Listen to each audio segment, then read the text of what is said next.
தேவனுக்கே மகிமை உண்டாகட்டும். ஆண்டவராய இயேசு கிறிஸ்துவின் நாமத்தினால் உங்கள் யாவருக்கும் என் அன்பின் வாழ்த்துக்கள். எக்ஸோடஸ் டிவியின் அருளுரை துளிகள் என்ற நிகழ்ச்சியின் வாயிலாக இந்த காலை வேளையில் தேவனுடைய வார்த்தையோடு உங்களை சந்திப்பதிலும் நான் மிகுந்த மகிழ்ச்சி அடைகின்றேன். இன்றைய காலை தியானத்திற்காக ஆதியாகமம் 5வது அதிகாரம் 21 24 வரை உள்ள வசனங்களை வாசித்து ஏனோக்கினுடைய குணாதிசயங்களை இன்றைக்கு நாம் கற்றுக்கொள்ளப் போகின்றோம். ஆதியாகமம் 5ஆம் அதிகாரம் 21 முதல் 24வது வசனம். ஏனோக்கு 65 வயதான போது மெத்துசலாவை பெற்றார். ஏனோக்கு மெத்துசலாவை பெற்ற பின் 300 வருஷம் தேவனோட சஞ்சரித்துக் கொண்டிருந்து குமாரரையும் குமாரத்திகளையும் பெற்றான். ஏனோக்குடைய நாளெல்லாம் 365 வருஷம். ஏனோக்கு தேவனோட சஞ்சரித்துக் கொண்டிருக்கையில் காணப்படாமற் போனான். தேவன் அவனை எடுத்துக்கொண்டார். வாசித்த இந்த வேத பகுதி நம் எல்லோருக்கும் தெரிந்த ஒரு வேத பகுதி தான். ஏனோக்கு என்ற வார்த்தையை நாம் கேள்விப்படும் போதே நம் ஞாபகத்தில் வருவது என்ன? ஏனோக்கு தேவனோடு சஞ்சரித்தார். அது மட்டுமல்ல, அந்த கடைசி பகுதியில் வாசித்தபடி அவன் காணப்படாமற் போனார். தேவன் அவரை எடுத்துக்கொண்டார். சரி, ஒவ்வொரு நபரை பற்றி நாம் சொல்லும் போது 1-2 விஷயங்கள் நமது ஞாபகத்தில் வந்து போகும். சோ அந்த விதத்தில் ஏனோக்கு என்ற வார்த்தையை நாம் கேட்கும் போதே நான் சொன்ன இந்த வார்த்தை தான் நமக்கு ஞாபகம் வரும். என்ன? ஏனோக்கு தேவனோட சஞ்சரித்தார், அப்புறம் அவர் காணப்படாமற் போனால் தேவன் அவரை எடுத்துக்கொண்டார். இந்த வார்த்தை நம் எல்லோருக்குமே நன்கு தெரிந்த பழக்கமான வார்த்தைகள் தான். சரி, இப்ப இந்த காலை வேளையில் நாம் இந்த ஏனோக்கை பற்றி படித்ததனுடைய நோக்கம் நிச்சயமாக ஏனோக்கு நமது வாழ்க்கைக்கு நல்ல ஒரு முன் உதாரணமாக இருக்கிறார். வேதத்தில் நிறைய குணாதிசயங்கள், நிறைய கதாபாத்திரங்களை பற்றி நாம் பார்க்க முடியும். உதாரணமா பழைய ஏற்பாட்டில் இருந்த பல பரிசுத்தவான்கள் நம் கண்முன் வந்து போகிறார்கள். சரி, அப்ப நமக்கு முன் வாழ்ந்தவர்களுடைய வாழ்வை நிச்சயமாக பரிசோதித்து அவர்களைப் போல நாமும் வாழ வேண்டும் என்றுதான் தேவன் விரும்பி அவர்களுடைய குணாதிசயங்களை இங்கே காண்பித்திருக்கிறார். பாருங்க, ஒவ்வொரு நபர்களுடைய வாழ்விலும் சில நபருடைய வாழ்வில் பல வெற்றிகள் இருக்கிறது, சில தோல்விகள் இருக்கிறது. சரி, இதெல்லாம் நமக்கு ஒரு எச்சரிப்பிற்காக நாம் கவனத்தில் கொள்ள வேண்டும் என்பதற்காக அது சொல்லப்பட்டிருக்கிறது. சரி, ஆனால் நமக்கு முன் வாழ்ந்தவர்களுடைய நல்ல குணாதிசயங்களை, நல்ல எடுத்துக்காட்டான வாழ்வை நீங்களும் நானும் வாழ வேண்டும் என்று தேவன் விரும்புகிறார். சரி, இப்போது நாம் ஏனோக்கினுடைய சில குணாதிசயங்களை நாம் பார்க்கலாம். நான் வாசித்த இந்த வசன பகுதி மட்டுமல்ல, ஏனோக்கை குறித்து வேதத்தில் 3 இடங்களில் சொல்லப்படுகிறதை பார்க்கலாம். முதலாவது இந்த பகுதி ஆதியாகமம் 5வது அதிகாரம் 18வது வசனத்தில் வருகிறது. ஏனோக்கு என்ற பெயர் அங்கே வருகிறதை நாம் பார்க்க முடியும். அடுத்ததாக 21 24 வசனங்கள். சரி, இந்த ஒரே பகுதியாக இதை சேர்த்தால் 1, இல்லை என்றால் 2 இடங்கள்.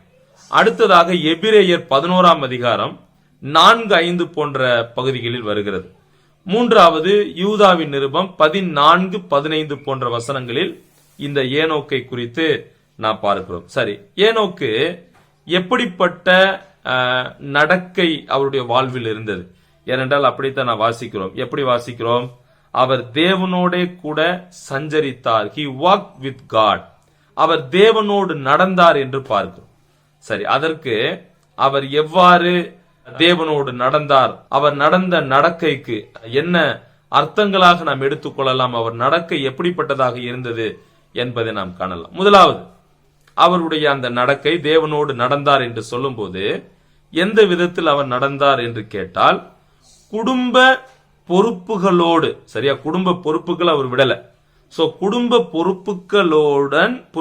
பொறுப்புகளுடனும் கூட அவர் தேவனோடு நடந்தார். With family responsibilities. பாருங்க, இப்ப ஏனோக்கு மெத்துசலாவை பெற்றெடுக்கிறார். He walked with God for 300 years. 300 வருட காலம் தேவனோடு அவர் நடக்கிறார். அதுக்கப்புறம் என்ன ஆகுது? அவர் பிள்ளைகளை அவர் பெற்றெடுக்கிறார். அவருக்கு அநேக குமாரர்களும் குமாரத்திகளும் பிறக்கிறாங்க. அதுக்கப்புறம் he did not leave home and go to a jungle to walk with God. எல்லாத்தையும் தன்னுடைய குடும்பம், தன்னுடைய மனைவி, பிள்ளைங்க, தன்னுடைய ரெஸ்பான்சிபிலிட்டி, பொறுப்புகள் இதெல்லாம் விட்டுட்டு அவர் ஏதோ ஒரு காட்டு பகுதிக்கு சென்று நான் தேவனோடு நடக்க போறேன் ஒரு தனிமையா நடக்க போறேன் அப்படின்னு அவர் போகல. சரியா? he had responsibilities. அவருக்கு பொறுப்புகள் இருக்கிறது என்பதை அவர் உணர்ந்தார். அந்த பொறுப்புகளை அவர் செய்தார். என்ன பொறுப்புகள்? குடும்பத்துக்கு அவர் சப்போர்ட் பண்ணி இருக்கிறாரு. அவருடைய குழந்தைகளை நிச்சயமாக அவர் நல்ல முறையில் அவர் வளர்த்திருப்பார். சோ இது போன்றதான பொறுப்புகள் இருந்தாலும் அந்த பொறுப்புகளின் மத்தியிலும் அவர் தேவனோடு நடந்தார். இந்த வார்த்தையை நிச்சயமாக நாம் சொல்லும்போது, பிரதர் அவருக்கு என்ன ஒரு பிரச்சனைகள் இல்ல, அவர் ஆண்டவரோடு நடந்தார் இருக்கு. நமக்கெல்லாம் குடும்பங்கள் இருக்கு, பிள்ளைகள் இருக்காங்க, படிப்புகள் இருக்கு, நிறைய பொறுப்புகள் இருக்கு, சபை பொறுப்புகள் இருக்கு, இதை வைத்து எப்படி பிரதர் அப்படின்னு கேட்போம். சரி, ஏனோக்கு அதற்கு நல்ல ஒரு முன் உதாரணம். ஏனோக்கிற்கும் நம்மை போன்ற குடும்பம் இருந்தது, பிள்ளைகள் இருந்தாங்க, அவருக்குன்னு சில பொறுப்புகள் இருந்தது. இதன் மத்தியிலும் அவர் தன் பொறுப்புகளை உணர்ந்து தேவனோடு நடந்தார். இரண்டாவது, அவருடைய நடக்கை எப்படிப்பட்டதாக இருந்தது என்றால் ஹார்மோனியஸ் வாக். ஹார்மோனியஸ் அதாவது ஒன்றான ஒரு நடக்கை, ஒரு ஒற்றுமையுடன் நடக்கக்கூடியதாக இருந்தது. ஆமோஸ் 3ஆம் அதிகாரம் 3வது வசனத்தில் நாம் இப்படியே வாசிக்கிறோம், can two walk together unless they are agreed. அதாவது 2 பேர் ஒருமனப்பட்டிருந்தால் ஒழிய எவ்வாறு இணைந்து நடக்க முடியும்? அந்த வசனம் நம்ம எல்லோருக்குமே தெரியும். சரி, அப்ப பாருங்க, ஏனோக்கினுடைய வாழ்வுல he agreed or submitted to the will of God. தேவ சித்தத்திற்கு அவர் தன்னை ஒப்பு கொடுத்தார். தேவனோடு நடப்பதற்கு அவர் சம்மதித்திருந்தார். so he was reconciled to God by faith. அதைத்தான் நாம் ரோமர் 5:11 நாம் வாசிக்கிறோம். அப்ப அவருடைய நடக்கை தேவனோடு இசைந்த ஒரு நடக்கை. இப்படி நம்ம சிம்பிளா சொல்லலாம். எவ்வாறு? தேவன் என்ன யோசித்து செய்யணும்னு நினைச்சாரோ அதை ஏனோக்கு செய்தார். அதாவது செய்வதற்கு தன்னை ஒப்பு கொடுத்தார். சோ இசைவு, இசைந்த ஒரு நடக்கை இருந்ததை நாம் பார்க்கலாம். மூன்றாவது, இந்த ஏனோக்கினுடைய நடக்கை எப்படிப்பட்டதா இருந்தது அப்படின்னா ஸ்டெடி வாக். ஸ்டெடி வாக், உறுதியான ஒரு நடக்கக்கூடிய வாழ்வு, உறுதியான நடக்கை. பாருங்க, அதை நம்ம ஆதியாகமம் 5:22 படிச்சோம். என்ன நம்ம வாசித்தோம்? ஏனோக்கு மெத்துசலாவை பெற்ற பின் 300 வருஷம் தேவனோட சஞ்சரித்தார். So he walked with God for 300 years. So அதுல பாத்தீங்கன்னா there was consistency and continuity in his walk. அதுல ஒரு grip, ஒரு உறுதி அவரிடம் இருந்தது. அது மட்டுமல்ல, தொடர்ச்சியாக அவரோடு கூட நடந்தார். He did not run and stop for a while, but he walks continuously. அப்ப ஏனோக்கு ஒரு உறுதியான நடக்கை அவரிடம் இருந்தது. நான்காவது, ஏனோக்கினுடைய நடக்கை எப்படி இருந்தது? Pleasing walk. பிளீசிங் வாக், அதாவது தேவனை பிரியப்படுத்தக்கூடிய ஒரு நடக்கை அவரது வாழ்வில் இருந்தது. சரி, நீங்க அதை பாத்தீங்கன்னா his walk, the manner of life was pleasing to God before his translation. அதாவது he was taken up, அது நம்ம எல்லாருக்குமே தெரியும். எபிரேயர் 11:5 இருக்கு, he heard the testimony that he pleased God. அவர் தேவனை பிரியப்படுத்தி வாழ்ந்தார். அப்படிப்பட்ட நடக்கையை அவர் செய்தார். So he lived not to please himself. அவர் தன்னைத்தானே பிரியப்படுத்த விரும்பாமல் தேவனை பிரியப்படுத்த விரும்பினார். So he lived not to please himself but to please God.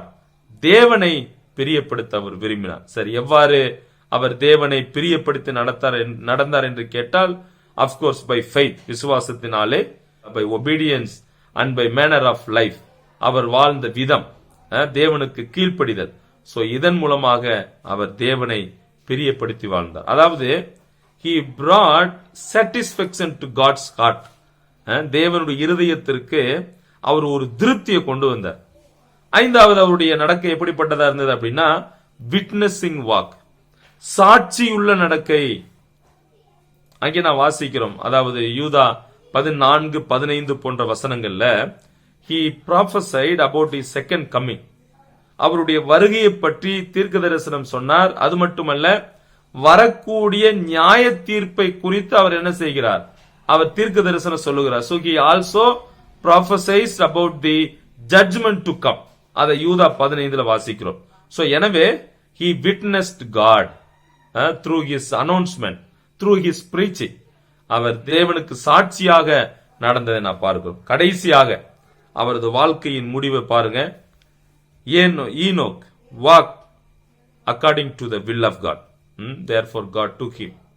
அவர் தேவனுடைய சித்தத்தின்படி தன் வாழ்வை வாழ்ந்தார். தேவன் அவரை எடுத்துக்கொண்டார்.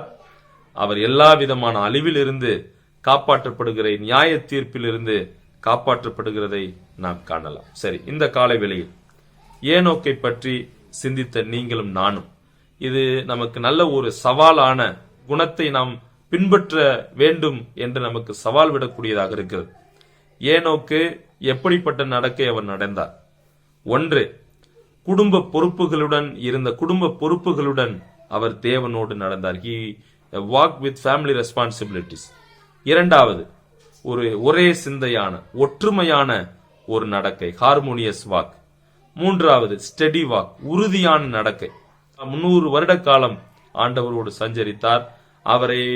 அவர் யோசித்து அவர் செய்ய நினைத்ததை இவரும் செய்ய முயற்சி செய்தார். நான்காவது, பிளீசிங் வாக், பிரியப்படுத்தக்கூடிய ஒரு நடக்கை. ஐந்தாவது, சாட்சியுள்ள நடக்கை. ஆறாவது, அவரது வாழ்க்கை நல்ல ஒரு முடிவான ஒரு நடக்கையாக இருந்தது. எனவே நீங்களும் நானும் இப்படிப்பட்ட நடக்கைகளை நம் வாழ்வில் நாம் கற்றுக்கொள்வோம். ஆண்டவர் என்ன யோசித்தாரோ, ஆண்டவர் என்ன என் மீது சித்தம் வைத்திருக்கிறாரோ, என்ன செய்ய விரும்புகிறாரோ அதற்கு ஒப்பு கொடுத்து நடப்பதற்கு நாம் பழகிக் கொள்வோம். நமது நடக்கை அவரோடு மிக உறுதியான ஒரு நடக்கையாக இருக்கட்டும். நம்முடைய நடக்கை அவரை பிரியப்படுத்தக்கூடிய நடக்கையாக இருக்கட்டும். சாட்சியுள்ள ஒரு நடக்கையாக இருக்கட்டும். இதைத்தான் ஆண்டவர் உங்களிடம் என்னிடம் எதிர்பார்க்கிறார். தேவ நாமம் மகிமைப்படட்டும். இந்த உதாரணத்தை பின்பற்றி இவரை போல நாமும் வாழ்ந்து ஆண்டவர் நாம மகிமைக்காக ஜீவிக்க அவர் நமக்கு உதவி செய்யட்டும். தேவ நாமம் மகிமைப்படட்டும். ஆமென்.